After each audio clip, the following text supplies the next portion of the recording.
الحمد لله نحمده ونستعينه ونستغفره ونؤمن به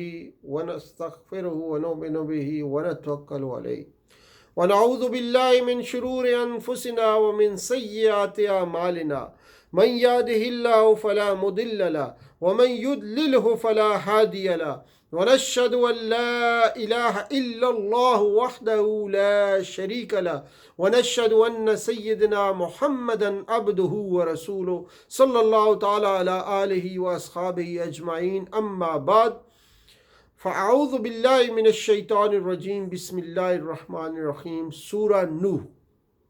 سورہ نوح کا آج انشاءاللہ ہم مطالعہ کریں گے۔ سورہ نوح مکی سورہ ہے، سورہ نحل کے بعد نازل ہوئی۔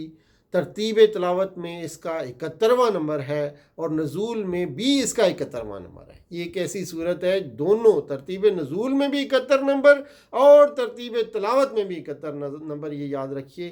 یہ مکہ کے اس دور میں نازل ہونے والی سورہ ہے جب کفار کی مخالفت اچھی خاصی شدت اختیار کر چکی تھی۔ اس سورہ میں حضرت نوح علیہ السلام کا قصہ کفار مکہ کو متنبع کرنے کے لیے بیان کیا گیا ہے کہ تم محمد صلی اللہ علیہ وآلہ وسلم کے ساتھ وہی رویہ اختیار کر رہے ہو جو حضرت نوح علیہ السلام کے ساتھ ان کی قوم نے اختیار کیا تھا۔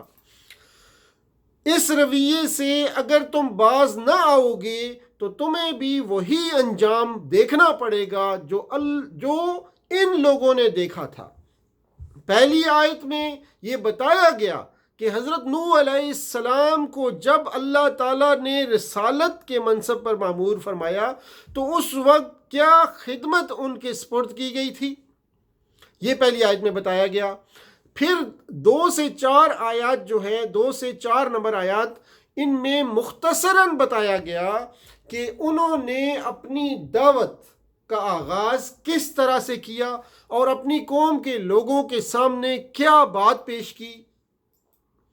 پھر مدت ہائے دراز تک دعوت و تبلیغ کی زحمتیں اٹھانے کے بعد جو روداد حضرت نوح علیہ السلام نے اپنے رب کے حضور پیش کی، وہ آیات 5 سے 20 میں بیان کی گئی ہے۔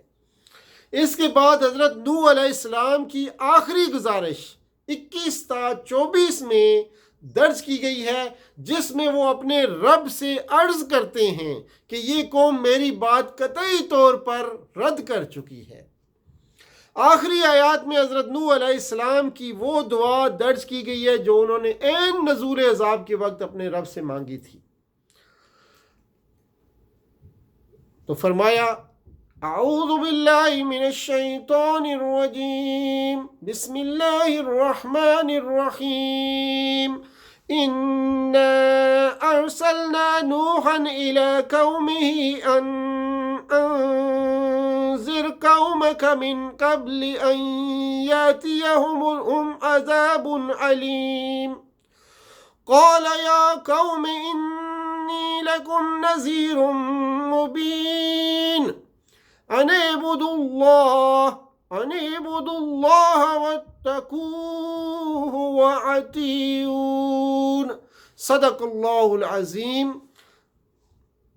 سبحان ربک رب العزت عما یصفون وسلام علی المرسلین والحمد للہ رب العالمین وآخر دعوانا ان الحمد للہ رب العالمین۔